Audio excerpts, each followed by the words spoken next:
To get the news first, subscribe now to Squawk 7000 on your favourite podcast platform.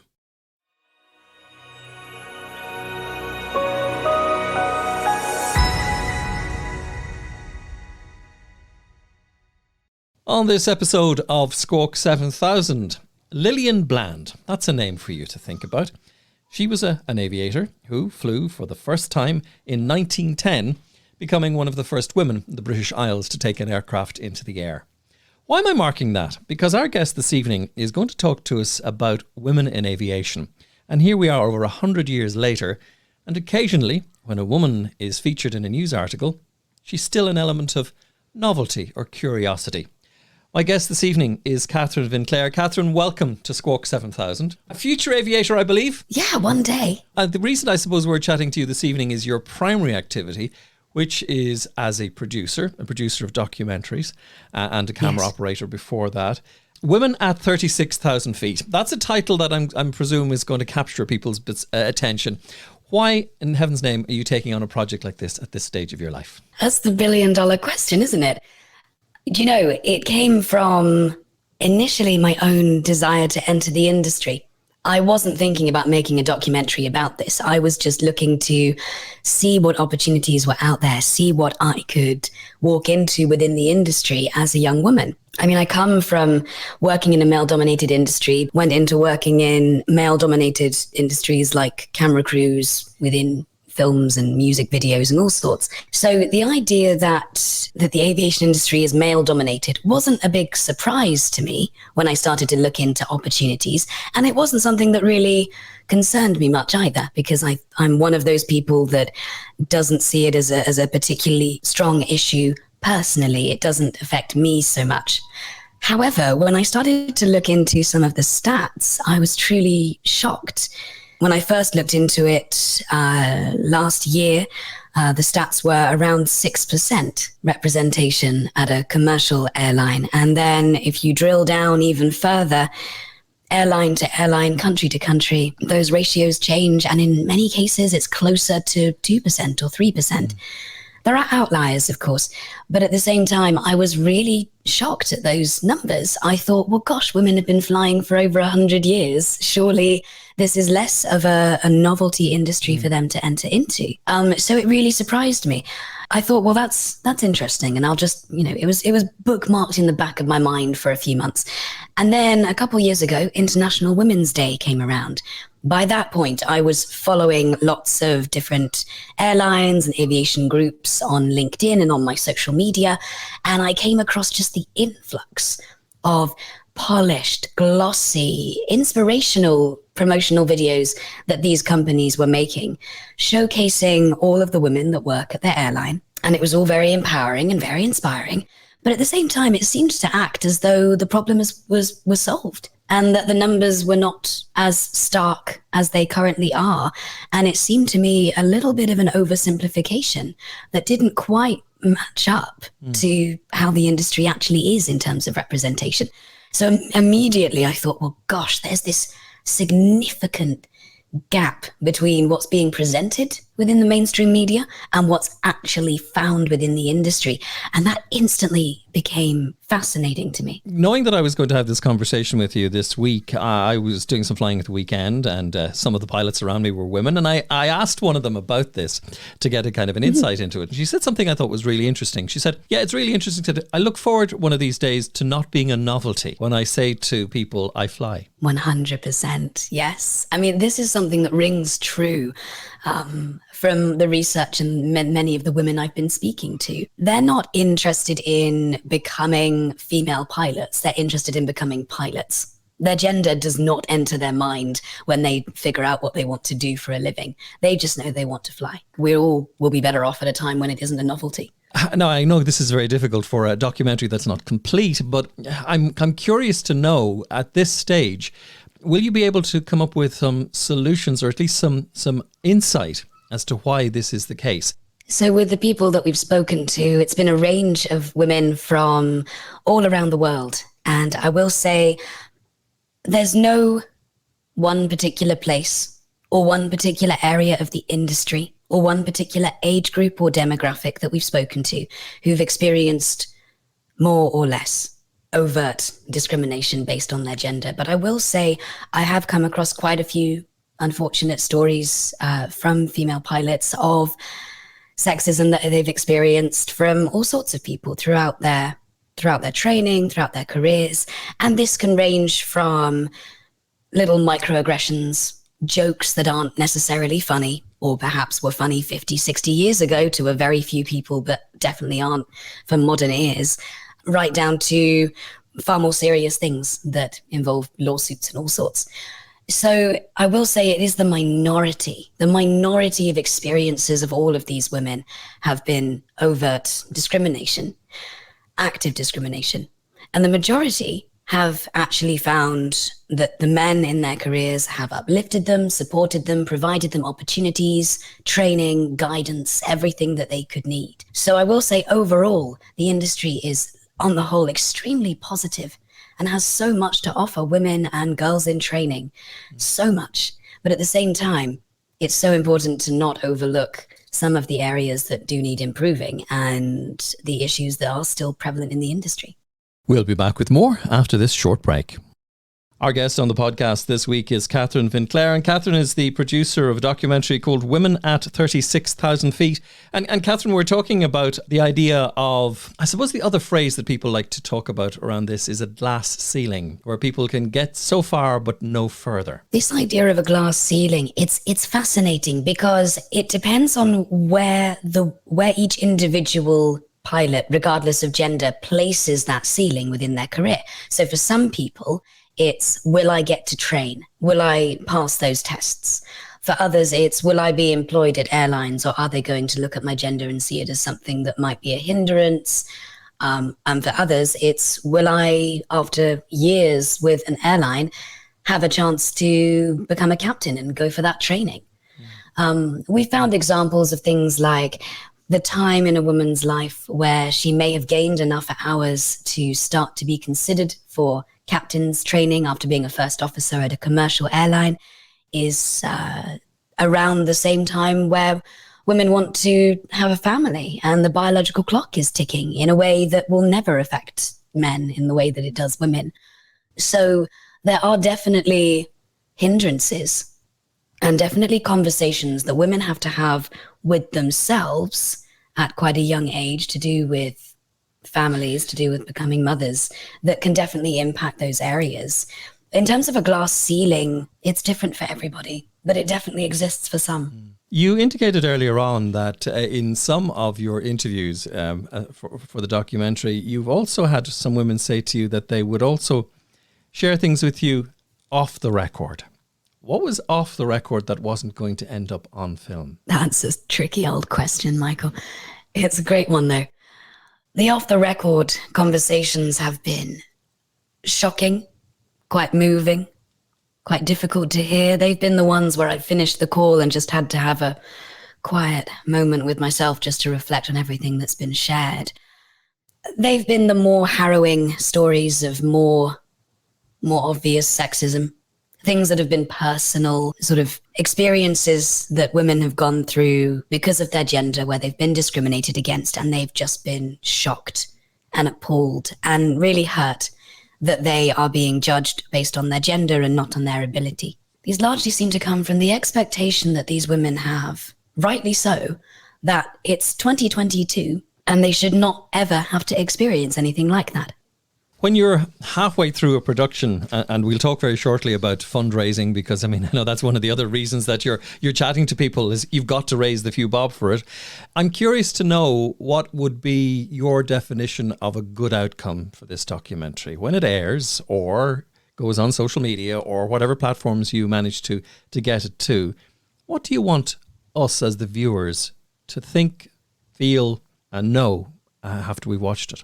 I'd like people to be able to consider the global aspect of aviation and the fact that solving this idea of discrimination against women or any kind of inequality within the industry is not a one-size-fits-all kind of solution. And that regardless of all the areas that unify the industry and unify the women working within it, there are specific demographics, specific experiences that are definitely more prevalent to certain geographical areas of the world. And that's because the industry is global, so it exists everywhere.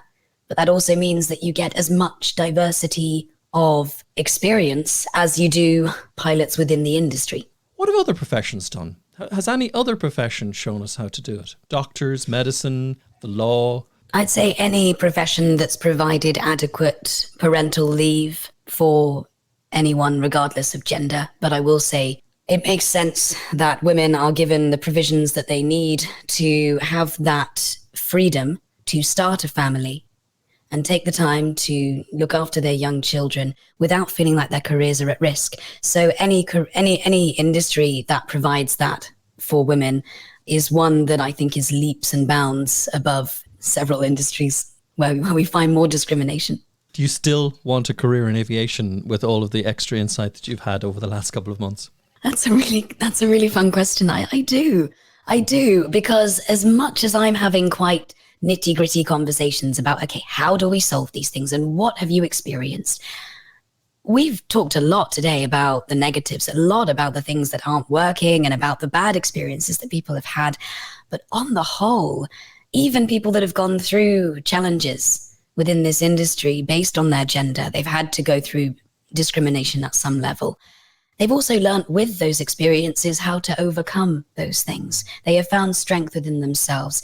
And this is an industry that is full of men who want to support everybody in the industry and don't give a toss what your gender is. Mm-hmm. And ultimately, I believe it is welcoming and engaging and progressive and inclusive. And I want to jump into that industry. Talk to me about some of the women that you've spoken to already. One person, one of the first people that I spoke with was a lady called Sharon Nicholson, who is at the time was the chairwoman, I believe she still is, of the British Female Pilots Association, or the British Women Pilots Association here in the UK. And the fact that stayed with me is that she's done everything within the industry. I mean, she's taught hundreds of people how to fly as a certified flight instructor. She was in the RAF for decades. She's also worked in other areas of aviation professionally. She's run the gauntlet. But when she was my age and wanted to do exactly what I want to do, and get her pilot's license and begin her training, she wanted to join the RAF, but at the time the RAF didn't allow women to join. And this is a woman who's gone on to have such a prolific career, but not very long ago, we were still at a stage where women were directly being barred access to entry-level positions in aviation. And I think that's been something that's really stuck with me. She is so inspiring for me, and I'm sure for anyone who hears her story. It's a great inspiration, but it's also very timely that she's having so much success right now in the present day in helping the next generation of pilots find their path, find their route, but that not very long ago at all, she was facing discrimination exclusively because of her gender. And I think we do tend to, I think we can fall into the trap of feeling like discrimination is something that happened in the 1950s and then it just sort of gradually dissipated. And what we're left now with is just microaggressions, smaller scale things.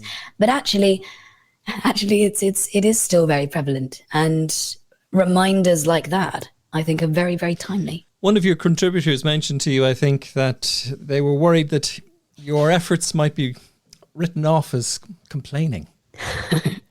I think because it's a documentary being made by quite a lot of women, there will be people who just write us off as being nagging, because I think that's just what happens when you're a woman and you try and make a point. There will always be a certain very, very small, slightly misguided part of the audience who just believe you're having a moan and you just want to get on a soapbox and you just want to make a fuss because that gets clicks, that gets views.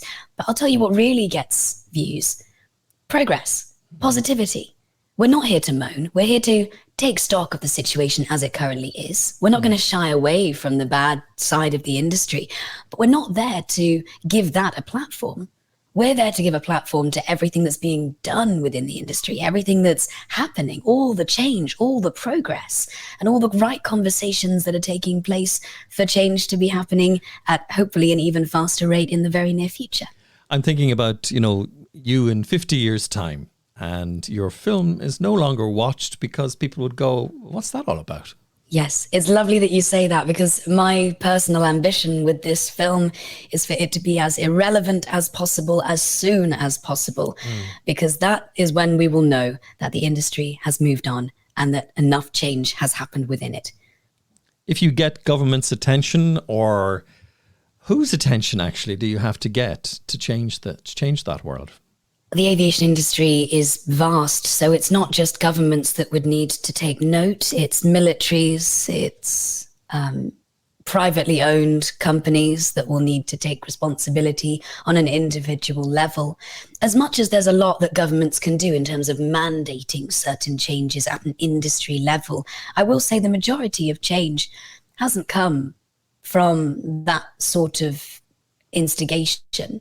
We found that it's come more from CEOs of airlines and people within companies, within military organizations, deciding that enough is enough and that they want to have the right conversations and they want to start implementing change themselves on some small scale, because the ripple effect of those changes can create a huge difference.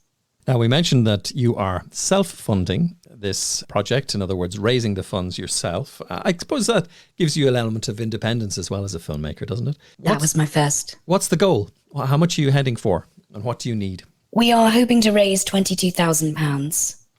And that will provide us enough to be able to go out and actually have face-to-face conversations, hire the crew, hire the kit, and have first-hand accounts of these interviews, of these discussions with the women from all around the world that we've been speaking to over Zoom so far for our research. But I'll tell you, I think we're all a bit tired of Zoom calls by now, and this is not a podcast. Kathryn, you mentioned that so far you've only been able to really do a lot of your research remotely via Zoom. Tell us about one or two of the more interesting people that you've spoken to so far. One of the most inspiring people that I've had conversations with, I think, is Tracy LaTourette. I always leave my interviews with her on such a high. Her story is so inspiring, and her faith and belief in our production is particularly touching. My name is retired Air Force Lieutenant Colonel Tracy LaTourette, call sign Jackie O. I'm Colorado's first lady fighter pilot and one of the first women in the world to fly combat aircraft. That title wasn't something I was chasing, though. The only barrier I was trying to break was the sound barrier. And I got to do that flying missions all over the world as a combat mission-ready F-16 fighter pilot from my home state of Colorado, USA. My parents always said, do not pray for an easy life, pray to be a strong person. So I pursued a future defending freedom and democracy and attended the U.S. Air Force Academy. Not easy, but definitely made me strong. I can't wait to share some lessons from the cockpit as you join me on the adventure of this great documentary. It has something for everyone who's intrigued by the skies and the heavens above. See, the world of aviation is still so new. Women weren't even yet authorized to fly combat aircraft when I graduated from the academy. So maybe your job doesn't yet exist. Maybe your perfect place in the skies has yet to be invented or discovered. My hope is that you'll hear something from one of us today that sparks a fire in you to chase your very own next big dream. See, we're counting on you. Don't just listen to us, learn from us. Apply your lessons from our experience, then follow your very own flight plan for success. Just maybe you'll find the inner fighter pilot in you. I'm Tracy LaTourette. Fights on. That's Tracy. And another amazing interviewee we've spoken to is Nancy Rowe Pym, who's written all sorts of aviation books for children. Why do I write books about aviation? Because I find the stories inspirational. These women and girls find the strength and courage to compete in a male-dominated world of aviation. Not only compete, but they also succeed. Today, in 2022, only 5 to 6% of the world's pilots are female. Why is that? I don't have the answer to that, but I do hope, it is my hope, that my books and documentaries like this will bring more awareness and interest from the women and girls to fly high and reach for the sky. So, blue skies ahead, ladies. Hi, my name is Jenny Dillon. I am the first and only female pilot with a power and glider aerobatic FAA sporting license in Argentina. I compete nationally and internationally, and I hope this documentary helps you understand there is no limit of what you can accomplish as a woman in aviation. My name is Dr. Marilyn Germain. I'm a professor of human resources and leadership at Western Carolina University in the US. One of my research areas includes women who work in male-dominated industries such as aviation. One of the most eye-opening findings from our research is the deep-seated beliefs that men still hold about women who want to enter the field of aviation, and the level of discrimination that women pilots and pilots in training still experience. Some women pilots continue to be catcalled, name-called, objectified, and even belittled. So the lack of acceptance and the lack of social support from aviation organizations, but also from flight instructors and sometimes even from family members, is really, really striking. We also found that the physical environment, the cockpit design, is a barrier to women's success. So these are among the top obstacles that women encounter during flight training, and these obstacles often lead them to quit. So if we are serious about gender equality and addressing discrimination, and if the airline companies are serious about filling the hundreds of open pilot positions, then it is high time to shed light on the experience of women in aviation. Kathryn, some great voices there. And we were talking about your fundraising. And I suppose, to be fair, let's give you a good lash at this. How can people contribute to your film, particularly if they want to see it come to success? Where is it happening? It's all happening at flightpathproductions.com. So that can be accessed from anywhere in the world. And we have all sorts of perks available for people. So you don't just get to help us raise the funds. You also get the opportunity to see your name in the credits. You can come visit us on set. We're also creating focus groups to have open discussions at various points in production where people can see a rough cut of the documentary and discuss what they feel needs to be added to the conversation. Kathryn, can we wish you all the very best with Woman at 36,000 feet? And thank you for joining us on Squawk 7000. Thank you very much, Michael. To get the news first, subscribe now to Squawk 7000 on your favourite podcast platform.